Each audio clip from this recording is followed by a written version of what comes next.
Hello, and welcome to another episode of the podcast where we will reassure you that football is fixable. Alright, chaps. Alright. Yep, alright, Sess. Alright, Dan, how are we doing? Yeah, alright. How are you, James? Are you alright? Yeah, not too bad. How about you, Sess? You alright? Yeah, I'm alright, lads. Yeah. Oh. I like to start with a bit of news, lads. We yeah. all saw the Champions League last week, didn't we, lads? So there were some big great games, yeah. Yeah. I'm liking this new Champions League system. I am. Yeah, it's so much more interesting than the boring group stages. I didn't used to watch most of them in the old Champions League. Yeah, exactly. So because of these big games, I just want to bring up the fact that we had one game, Real Madrid versus AC Milan, where the supposed Ballon d'Or best player lost 3-1. And then in another game with Man City and... Who was Man City playing? Sporting Lisbon. Sporting. Yeah, they were missing the actual Ballon d'Or winner, and Man City lost 4-1. I thought that was quite interesting to see. Vinicius Jr. for Real Madrid and Rodri for Man City. Yeah, if there's ever proof that Rodri deserved it, it's the fact that Man City, they've lost 3 in a row now. 3 games in a row, and Vinicius couldn't do anything to get Real Madrid over the line against AC.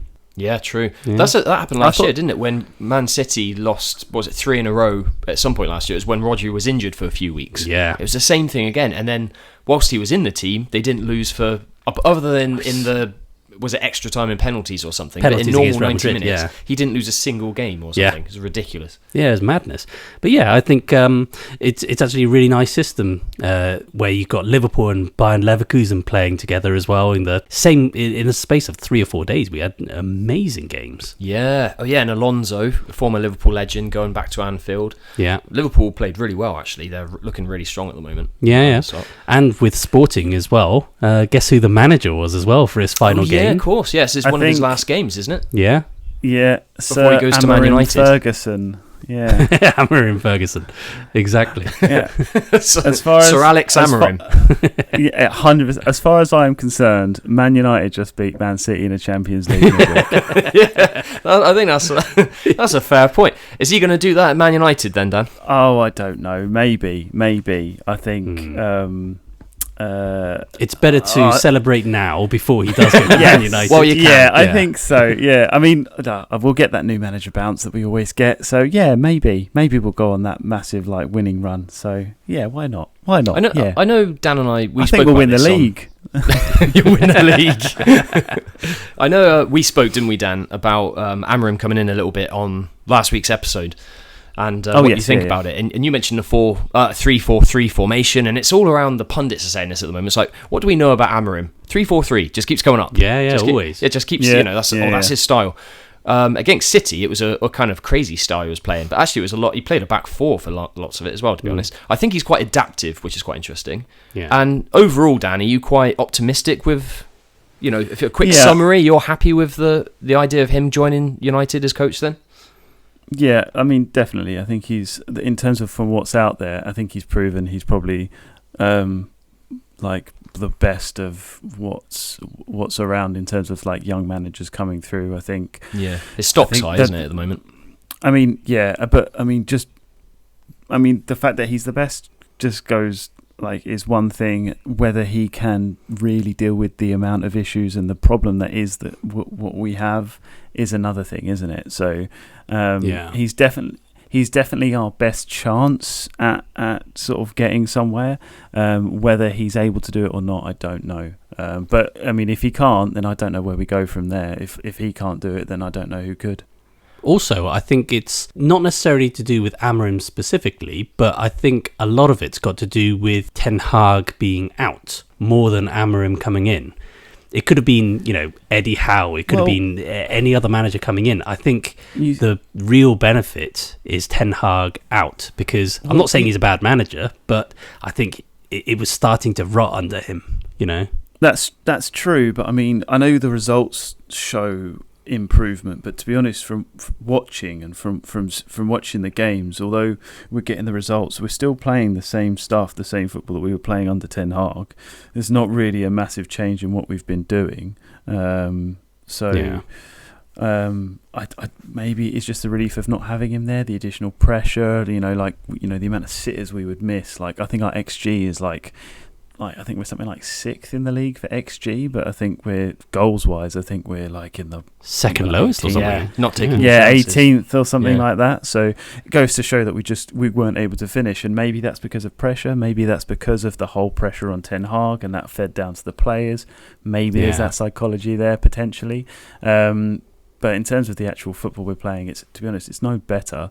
It's still not particularly enjoyable to watch at the moment. Now he's gone, so it's not like he's gone and then the shackles are off and all the players are suddenly amazing. I agree with that. Yeah, you've kind of got over the line a little bit. You've won in the last European game. You won in the league. You're kind of getting a few goals and things, but you haven't necessarily looked solid. Like you've completely changed as transformed as a team.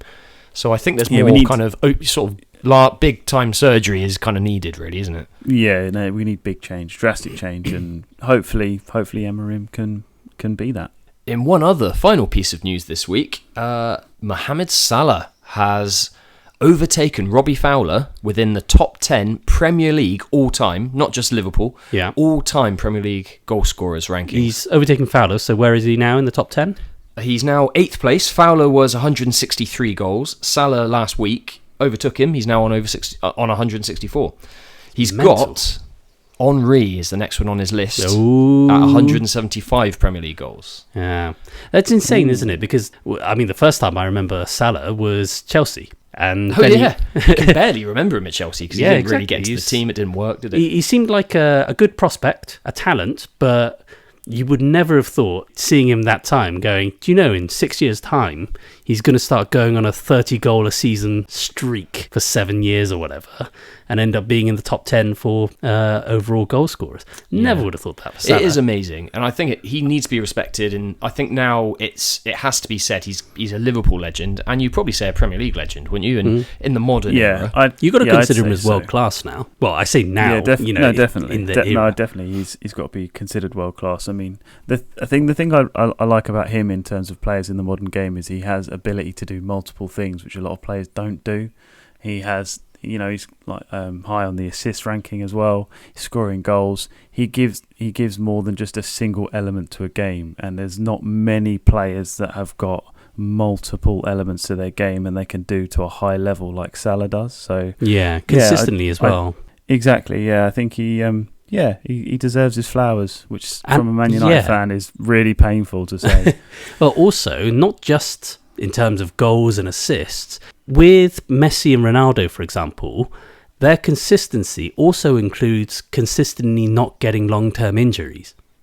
Yeah, and that's something. It's going to be an element of luck, but it's also you're looking after how you look after yourself. Yeah, and I think Salah has to be given the same kind of plaudits as what Messi and Ronaldo got, because if you look at Haaland, Mbappe, all of the best players we think of now, even Rodri, he's out for the whole season. There's so many of the best players that we can think of over the years that will get their long injuries. You think of anyone, Shearer, R9, and yet Salah, in the last 7 years that we've known him to be this great, can you remember a long-term injury? I can't remember him being out for more than 3 or 4 weeks. Maybe. Yeah, true. What's that phrase? The best ability is availability. Oh yeah. I shuddered with that, but yeah, so it's about probably true. My worry though is that he's now in this top 10 list. Is people going to make comparisons to those greats from those previous eras? Let me guess. You're talking about him overtaking Henry, right? Well, yeah. There's Henry, that, but one also, of the most overrated Premier League players. Yeah. Can we unplug Dan? Yeah. But no, so I mean, everyone knows Henry is possibly the greatest Premier League player. I think he's second greatest after Bergkamp, but a lot of people think he's the best. Shearer was unbelievable, not just a goal scorer. I could believe him. Huh? I could believe him. He definitely was around.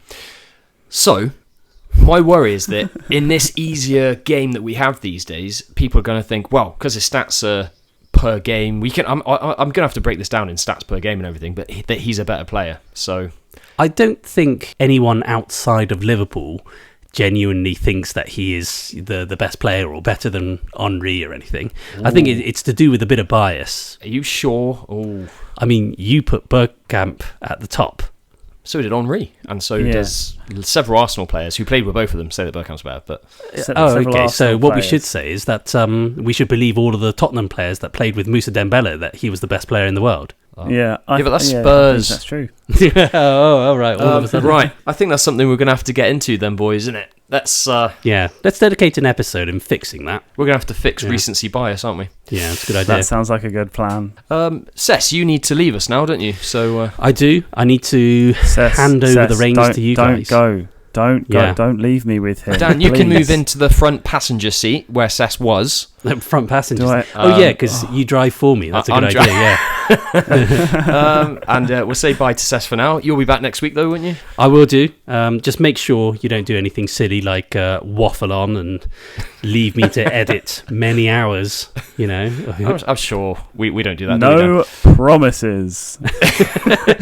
And with that, let's get into the episode. Right, today then, we're focusing on the Ballon d'Or, Dan. Ooh. Wow, that was a great reaction. Thank you. Sorry, I was trying to process your accent. Like, where were you? Where was that from? I was doing an accent. Yeah. What was I doing? I don't know. The right. That's Gary Neville, wasn't it? Before when you start every podcast. Oh, was it? It's right. I generally thought you did some Texan. All right. Texan. I was wow. Yeehaw! Ballon d'Or. Sorry, apologise if that offended anybody. There's one for the real there, Cess. Make sure you record that. So Cess isn't with us for this episode today. So Dan and I are carrying it on, and we're going to carry the flag. Today we're going to fix the Ballon d'Or. So it's been... Where did I put that flag? Oh, yeah, don't lose it. So the Ballon d'Or, if those of you who don't know, it's been in the news quite a bit recently because it's a yearly nomination for the best player in football in the world, right? So, Dan, do you want to give us a little bit of a history on the Ballon d'Or? When was it founded? When did it start? Talk us through it. Okay, so the Ballon d'Or was founded by two French journalists and was originally supposed to be purely voted by journalists.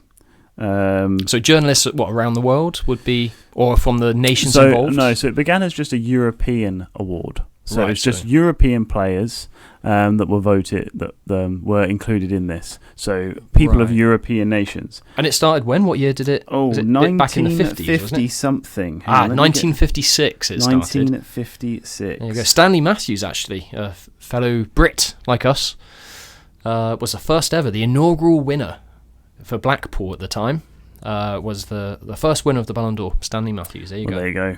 So the first is the best. So really, they should have just stopped there. There you go. But then it changed. It's had a little bit of development since then. In 1995, it became available to players of any nationality, but they had to play for European countries.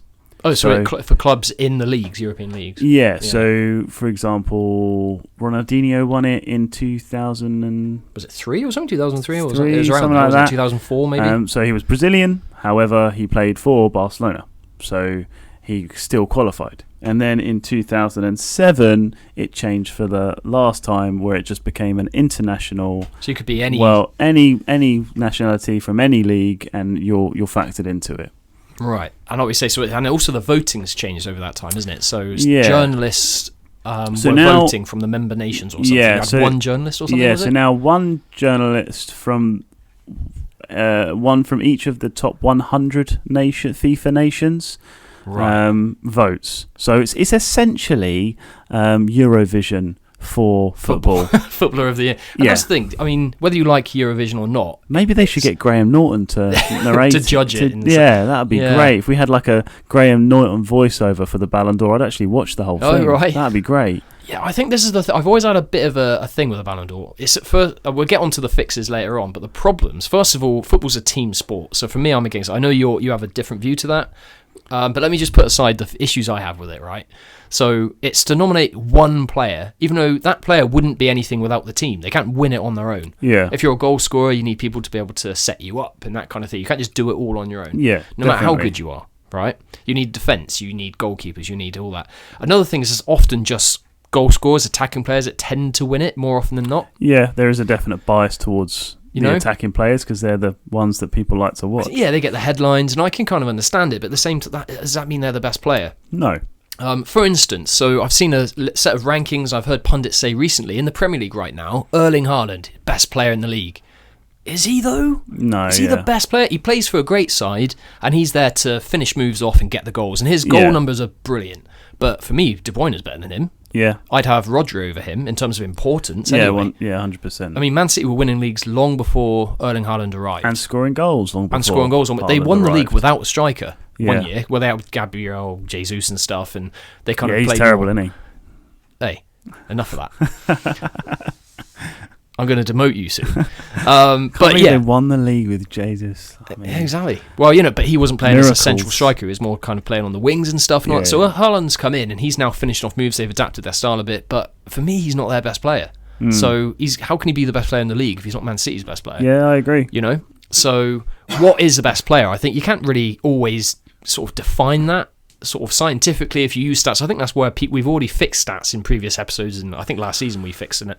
Stats in football, people use stats just to support their points and say, well, he scored the most, therefore he's the best player. Yeah, and I think it's such a shame that that's the way we're considering. Yeah, for me, my favourite player, the best player I've ever seen, was someone who you don't measure by stats specifically. He was someone who knitted the game together. It's the great Dennis Bergkamp. David Beckham. No, Dennis Bergkamp. And he was someone who, he got me off my seat, He would be someone who you'd watch for the beauty of football. Yeah. And this is something we were chatting off air, something you feel is important about football, isn't it? About the beauty of it. So this is where I think there's an argument to be had for the Ballon d'Or. I feel like if you got rid of that and you got rid of that, like, celebrating the individual, like, it almost totally then like opens the way for this real kind of methodical, sort of not very entertaining, dull pattern of football that we get now. It's not the same entertaining football. So, like, personally, like, when you think about like the real romantic time of football and like the time where you think of individual players in those times. So you think of Pele, Maradona, George Best, Bobby Charlton, like these like icons of the game. Watching individuals do something incredible was something that was like. But do you think so? If part of the entertaining factor of football. So if you stop celebrating individuals and then it's more celebrating coaches and everything else, then that whole entertainment factor of football just completely dies. Does it? Well, that's the thing. If we say, so in this world, if we get rid of the Ballon d'Or, say, for example, suddenly these players not going to be brilliant. So my favourite player, Bergkamp, he came second and third in the Ballon d'Or back in, 92, 93? He didn't win it, but he was still beautiful to watch, and for me, he was the best player. Yeah. Henry never won it. That's a crime in my mind. What I know, I'm an Arsenal fan and everything, but so he should have won it, and he didn't. So I think what you need to do is fix the corruption in it. So, like, I know we joked. Are you saying it's corrupt? Well, I know we joked earlier on about the Eurovision and everything, but it is very political. It always felt to me political. As obviously we can't really prove that. No, but we can't. It felt that La Liga seemed to have a particular bias towards it, didn't it? As far as like sort of the general narrative is concerned, the Premier League is the most competitive league in football. It's ranked as the best league. It's now actually there's stats to prove. So therefore, the best players in that league, by like statistically, you would imagine those players would be picked more often than players from other leagues because they're playing in the most difficult league. They're the best in the most difficult league. Therefore, they should be classed as the best players. Face greater challenges because it's a more competitive league. The standards are higher. So therefore, to stand out and be good, you have to be better. Exactly. So the logic stands in that sense. However, it tends to nearly always be someone from the La Liga. It's Real Madrid or Barcelona, almost always. Yeah, especially in our lifetime. Yeah, I mean, we had some Italian winners and German winners and stuff going back before sort of that generation, but La Liga seems to be the ones dominating it. And this is the thing. I just think it's.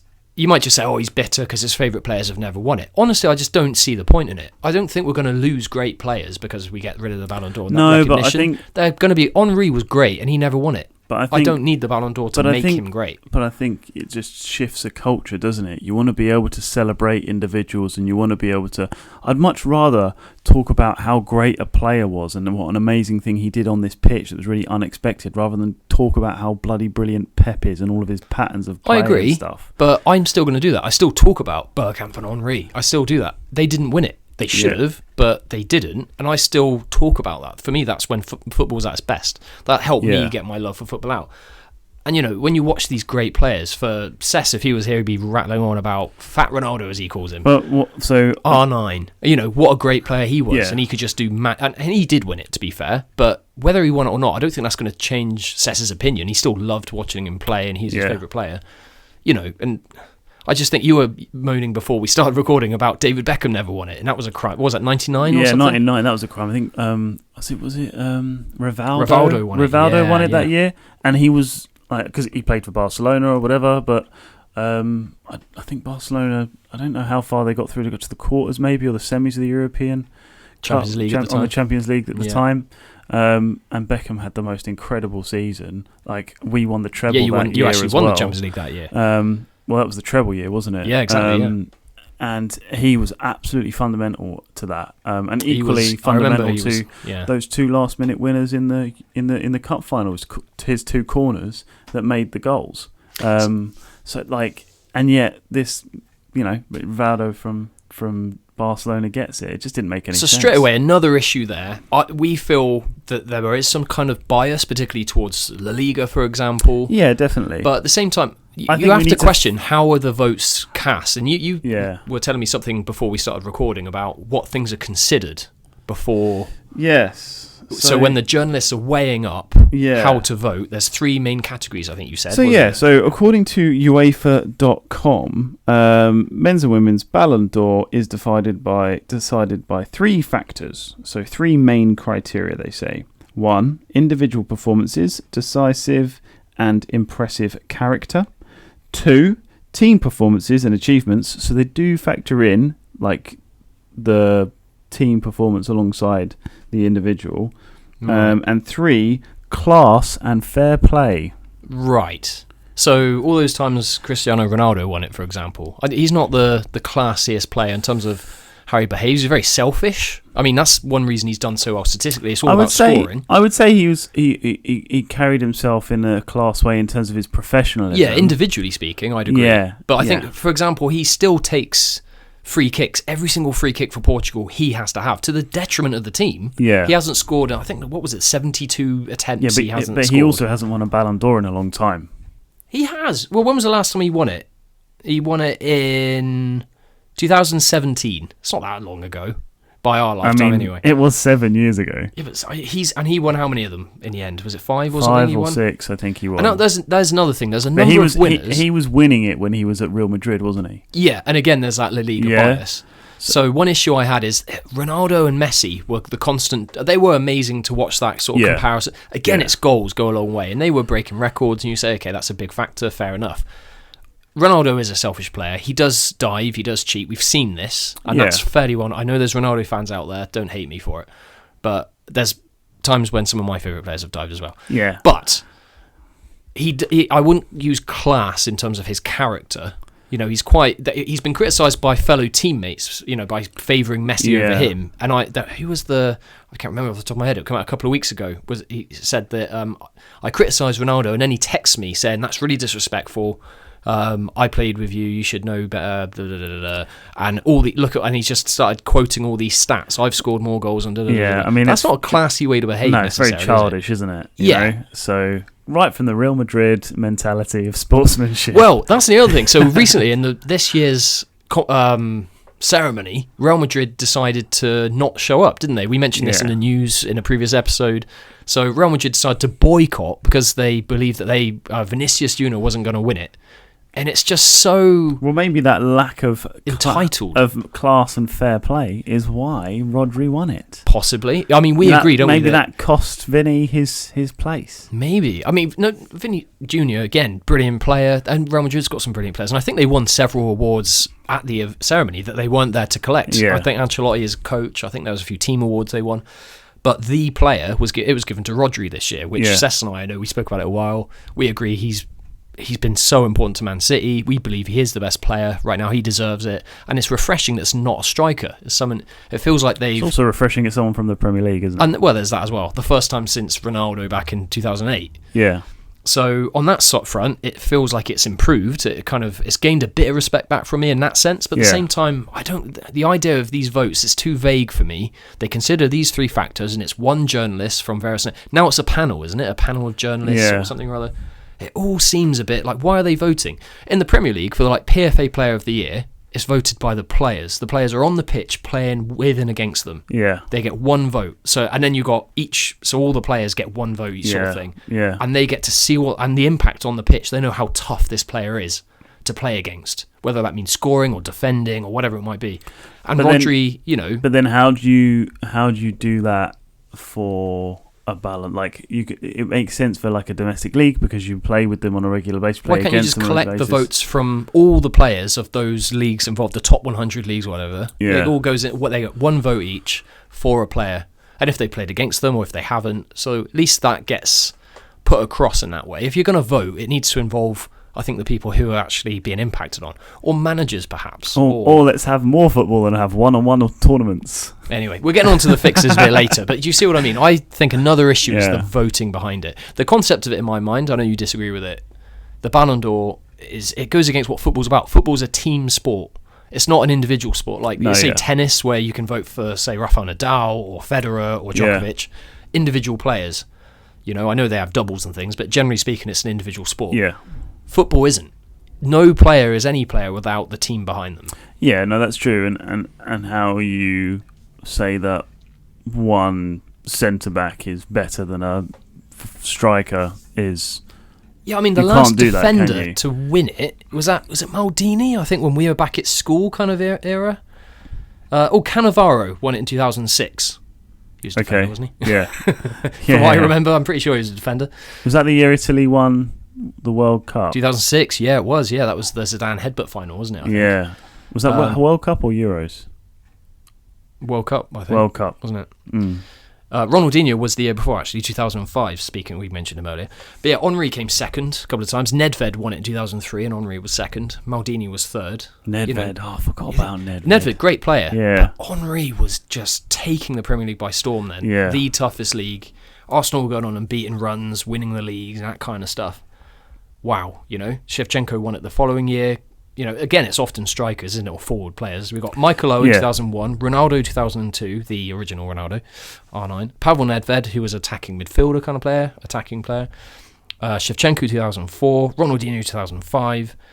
Cannavaro, one defender out of this bunch, was 2006. Got Kaká, 2007, and then it's the Ronaldo-Messi era for ages. So and that's the thing, there's a few times within that era, so Messi won it.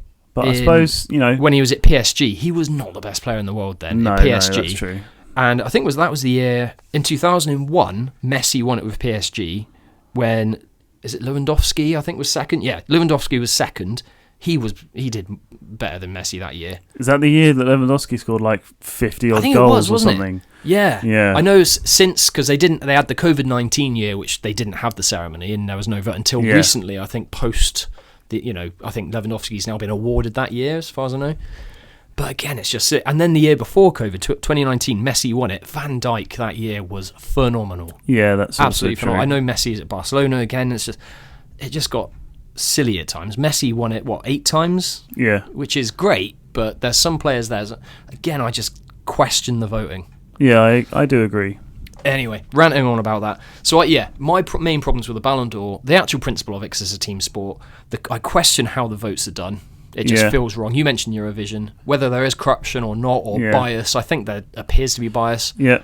There certainly was a bias against the Premier League teams. The stuff that we would, over the years, especially when in the last sort of 10, 15 years, the Premier League's won more Champions Leagues and things like that. We had an era where we were getting to finals, Liverpool, United, Chelsea winning it. Then Arsenal got to the final in 2006. We had so many different British sides get into the finals and winning it. Yeah. And also in Europa as well. West Ham recently won it as well. And yet we're still getting quite a lot of La Liga dominance. Yeah. And for me, it's just not right. And Real Madrid show how entitled they were by just deciding to not show up to the... They're just such a footballing powerhouse at the minute, aren't they? Yeah, but they're so entitled, aren't they? Yeah, they are. Yeah, it's terrible. Vinicius has reacted by saying, as well as not showing up to ceremonies, that's disrespectful for a start to the people who did win it. It's not very sporting. There's times when you sort of say, it's meant to be class and sporting. Well, it's a good thing they didn't win it because they're not showing any of that, are they? Yeah. And so he's come out and comment by saying, I'll do it 10 times if I have to. They're not ready for what I'm going to do. And So Tony Kroos has said, Rodri will win. I've never seen the importance of these individual awards anyway. So this is Tony Kroos, the Real Madrid legend. Right, okay. He says they have no place for these individual awards. And I agree with him. I think football is a team sport. Bernardo Silva said something similar. So earlier, I think it was 2023, at the FIFA awards ceremony. So again, it's about individual awards and things like that. Yeah. Bernardo Silva was ranked as the 8th best men's player, voted by players, coaches, journalists, and that kind of thing. So at least they're including more votes. But he was interviewed about individual sort of awards and things. And he said, recognition is always nice. But in my opinion, I give the right amount of importance to these awards because at the end of the day, we're playing a collective sport. Nowadays, individual awards always go to the strikers. Well, obviously this year was slightly different. Yeah. But because they have that last touch, they score the goals, and predominantly this is the case, isn't it? Yeah. If you understand the game, a person who is inside the game, either a player or manager, you know how important it is to have a proper defender, goalkeeper, that kind of thing. He's gone on to say you wouldn't be able to basically score the goals. Strikers do not win you titles alone. The base comes from defence. If you defend well, you will attack better. When I look at individual awards and I see that only the guys who score the goals predominantly win these awards, I feel a bit like it doesn't represent our sport that well. So that's Bernardo Silva, who plays for a team with now Rodri's in that team winning it and stuff like that, you know? Yeah. I think that sums up what I'm trying to say. It is a team sport. You can't win it individually. We can still celebrate individual players. Yeah. We have PFA Player of the Year and stuff like that. But to kind of promote and say, oh, you're the best player in the world, I think it sets the wrong impression. I'm also going to teach kids as well that your goal should be the best player. Don't worry about the team. It's about you individually. And I think that's what Ronaldo demonstrates. Yeah.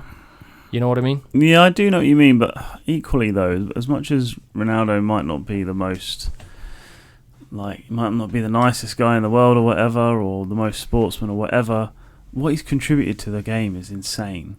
And I definitely think having Ronaldo as an individual in football makes it better. Would just say if the Ballon d'Or didn't exist, would that change Ronaldo though? He'd still be able to do what he does. That's an interesting point. You see what I mean in terms of... I don't know, because if you don't have that individual incentive to be the greatest player, because a lot of these players, they say, I want to win the Ballon d'Or, you know? Maybe. Who was it? Martial. Martial had a Ballon d'Or clause in his contract. Did he? Yeah, like a bonus thing. Licked it like he's obviously the most ridiculous thing ever put in a contract ever. You know, try playing first, mate. Then we'll think about it. Try playing well. Yeah, well, yeah. So yeah, this is obviously something that really motivates players to be the best. But I think this is wrong. You know, maybe I'm out of touch. I don't know. But I think if you get rid of the Ballon d'Or, they can't focus on themselves. It's going to be about what's the best for the team. I'm here to help my team. And you still have top goal scorer awards, top assist, the Golden Glove. That's individual awards to some extent, but it's related to the team. It's not about just trying to celebrate individually. But I do still think that some of the greatest players of all time deserve something, some kind of recognition. The standout performers, you know, the players like I said before, like Pele, like Maradona, like Bobby Charlton, like these incredible players. They deserve an accolade to sort of highlight their achievements as individuals, because sometimes individuals do rise above the rest. They carry teams and things like that. Yeah, and not in a selfish way, just in a they are just better than the rest, and they just stood out. Yeah, and I think it's fair that that's also recognised. Well, it sounds like we need to fix it in some way then, but will we agree? Let's get on to the fixes. Yeah. So you're saying there then that by having a Ballon d'Or, it's actually good for football in a sense then. Yeah, so you want to keep it, I imagine. I think it's good to... I think it's like the war on boring football. I feel like it's something that is kind of like holding out a little bit of hope that actually some individuals might come in and just be so good that systems won't be enough. Like players can break. You need players to break the mold and stand out on their own. Individual players that are that good that they can just stand out, be a cut above the rest, and it doesn't matter what tactics or system or whatever you play, they will beat you. And that's what you want to see in football, really. You want to see brilliance. You want to see something unpredictable. And you're only going to get that if you've got players that are good enough to break that system. Don't get me wrong. I mean, that's what we love about football. When a player that can get you on the edge of your seat and sort of that excite when they get the ball. Exactly. And you think something's going to happen. And that's amazing. And so, for me, you want to keep something in football to incentivise it. Not just to incentivise, but to just keep an idea or a culture, an ideology around football, so we don't just give in to this pass, fall asleep, for goal. the greater good of the team. Yeah, Right. I'm on the kind of viewpoint where I think that can still happen. I just think if you get rid of a Ballon d'Or, you can still have top goal scorers, top assisters, Golden Gloves, team of the tournament, and you could be nominated and recognised individually for the role you've played. So you often could get put into. I'm up for keeping the FIFA team of the year and stuff like that. So you can put the top players from around the contributing nations. Fair enough. They can get into that team. That's recognition. Why do you have to be seen as different from the team? From the collective. If you get put in as the goalkeeper in the team of the year, that says you're the best goalkeeper in the world. That's amazing. That's very true. If you get put in as one of the midfielders out of all the thousands of midfielders in the world, that's amazing. And if you're in that first 11, that's still an individual award in a sense. Like a World 11 each year. But do you see the message that sends? I think that sends a much more collective message. Yeah. Have I persuaded you? No. That was quick and easy. No, I agree about that. But equally, though, I think every team needs a captain, right? Every team has even you were alluding to the best player in City's team. We might have a favourite player or the most important player. Like Rodri, we'd argue for City at the moment. Exactly. So even in that team of the year, I think you'd always have you'd pick a captain in that starting 11. Do you see what I mean? Oh right. So even more important. I just think you'd for have the sake someone of egos who would be you'd have someone that would be the main man. Do you see what I mean? But I don't know. Maybe doing it, or maybe that framework works better. Instead of just a Ballon d'Or, it's all focused on an individual. Focus it on the team of the year, and then maybe highlight an individual from that team. So if you see what I mean, it's still highlighting an individual, but it's doing it from maybe a perspective you're happier with, because it's including the team. It's closer to what I'm saying. I kind of would agree it's closer. For me, it's about the message it sends as much as anything. It's about recognising this is a team sport. You're not anything in football without the team with you. You can't win it on your own. You can't win trophies on your own. If you're in team of the year, it's because of your impact you've made. Yeah. That's still a great bit of recognition. Yeah, that's very true. Why do you need that? You're in football. It's a job. It is an art, and we watch it for enjoyment, escapism, and various other reasons. And you want teams to win trophies, but if a whole season goes by and your team doesn't win a trophy, it doesn't mean, that year was wasted of my life. You still enjoy watching your team. It's not about they have to win a trophy to make it have a meaning. Sorry, I'm just thinking now, actually. So in terms of your starting 11 for Ballon d'Or, right? Say one season you have 4 or 5 incredible right wingers, right, that are just amazing, but there's only one spot available, right? And then there's very poor, central defenders. There's a year of poor defending, right? Yeah, just different years you get certain positions. Yeah, certain positions that would stand out. So say because you have to pick a centre back, 2 centre backs, you could pick 2 very average players for your Ballon d'Or team 11 and miss out 4 right wingers that are incredible.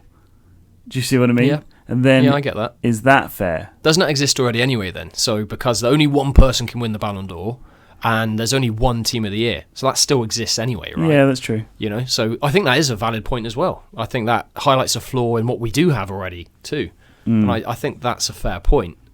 But again, the voting for they still have a team of the year and they still have a Ballon d'Or, so that problem still exists. Maybe the fix is more football. Maybe the fix is literally just have one-on-ones in a small tournament somewhere, probably in Spain. Well, this is another. My next fix for this is I'd have awards for. You might have a team of the year if you really want to, and it's voted for by one person per team. Let's just save time and just give it to the man of the match of the El Clasico in Spain. Yeah, we might as well. That seems to be the way it goes anyway. There you go. But what I think is maybe you could have just team of the tournaments and stuff like that, because it's so difficult comparing leagues and everything else. If you can see the Opta stats, for example, saying that the Premier League's the strongest league and it's all that kind of thing. Yeah.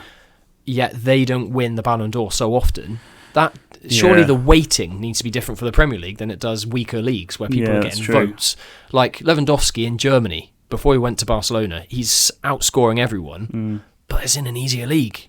You know, Kane's gone over to maybe the then there Bundesliga. should, instead of doing a voting system, maybe there should be an Opta starting 11. Well, you see what I mean? And it's just, again, it's stats and stuff. Yeah. And I just think some of the greatest players, Takes the heart out of it. It wasn't about the stats. Yeah, some of the best players you ever see, it wasn't because they scored the most. For me, it wasn't because they scored another goal. Yeah. It was the impact they're having on the team. Rodri, it's so refreshing to see Rodri win it. Yeah. I don't support Man City or anything, but from the principle of it, he wasn't someone who scored all the goals. It was the role he played in that team. Yeah. So if we're going to have a best player, at least consider other things than just stats and things. But I think it's easier to measure it if it's because the circumstances are the same if it's done per tournament. So we've got the Premier League, the PFA Player of the Years and stuff like that. You can have the World Cup Player of the Tournaments like we have. Yeah. You can have Champions League Player of the tournament. So because those tournaments, the circumstances are the same. They're all competing against each other. Yeah.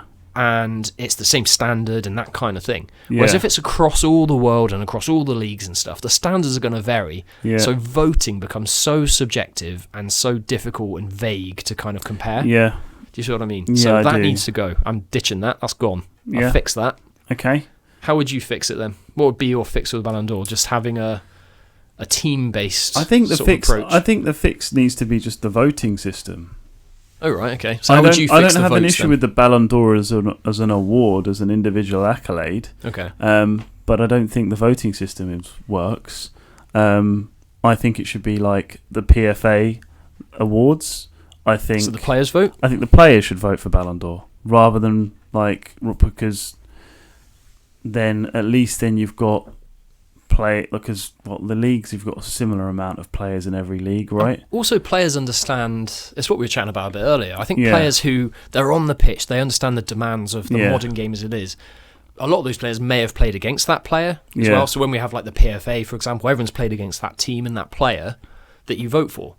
All right, and they said, "Well, that was the best player I've played against this season." Or at least they've all the. I mean, football's so accessible now; you can see bloody every game, can't you? So. Yeah, but journalists could do that. I just think being on the pitch, when you're looking them in the eye and you're trying to stop them from scoring, or you're trying to have a bigger impact on the game than them, and you have a real feel for how tough they are to play against. Maybe the Ballon d'Or should be voted by the players rather than by journalists.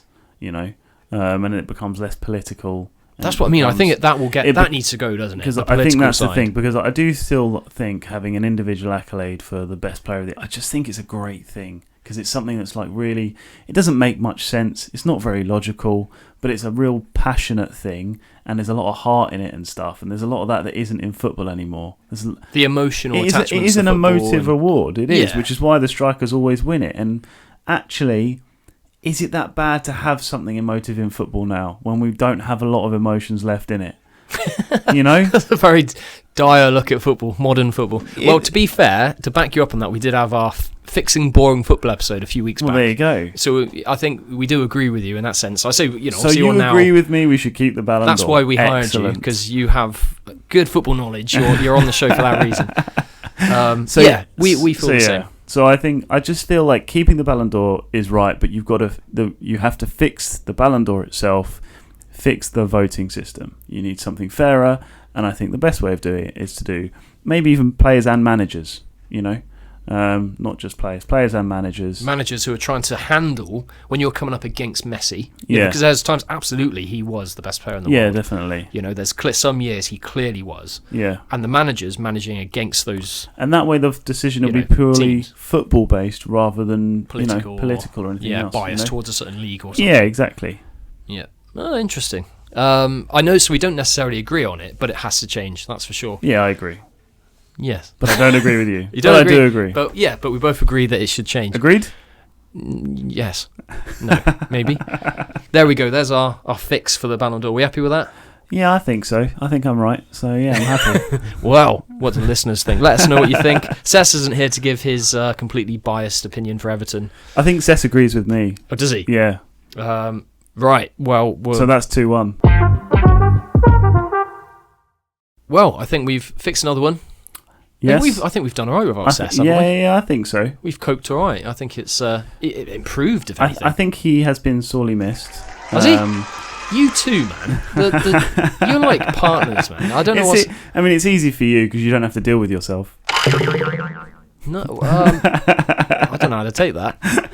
If anything, I have to deal with myself more than anyone else. Oh yeah, this is true. And I'm flourishing. Look at that. Yeah. But yeah, we haven't missed Cess at all. If No, you've missed Cess, then don't worry, he'll be back next week's episode. I can't wait. All right. I'm looking forward to the one that you're not in. Whoa! Right. I'll have to go and sort them out in a minute. So, thanks for listening, everyone. Hopefully you've managed to get through it without our beloved Cess.